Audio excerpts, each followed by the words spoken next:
দীর্ঘদিন ধরেই লিঙ্গবৈষম্য নিয়ে আলোচনা চলছে। সম্প্রতি অভিনেত্রী কৃতি শ্যানন বিষয়টি নিয়ে মুখ খুলেছেন। তার মতে, একই পরিমাণ কাজ করার পরও নারী অভিনেত্রীদের পারিশ্রমিক পুরুষদের তুলনায় অনেক কম। কৃতির প্রশ্ন, যখন কাজ সমান, তখন বেতন সমান হবে না কেন? এক অনুষ্ঠানে তিনি বলেন, আমি সব ইন্ডাস্ট্রির কথাই বলছি।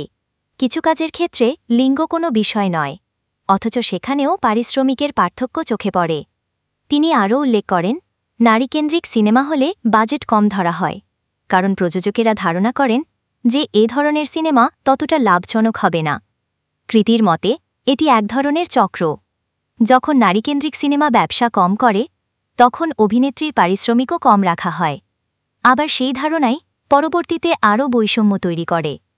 তবে সময় বদলাচ্ছে। নারীকেন্দ্রিক কন্টেন্ট ধীরে ধীরে দর্শকের কাছে গ্রহণযোগ্য হয়ে উঠছে।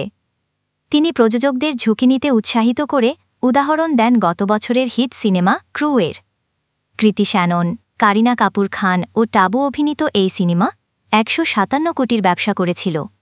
কৃতির মতে, এ ধরনের সফলতা প্রমাণ করে যে নারীপ্রধান সিনেমাও সমানভাবে লাভজনক হতে পারে।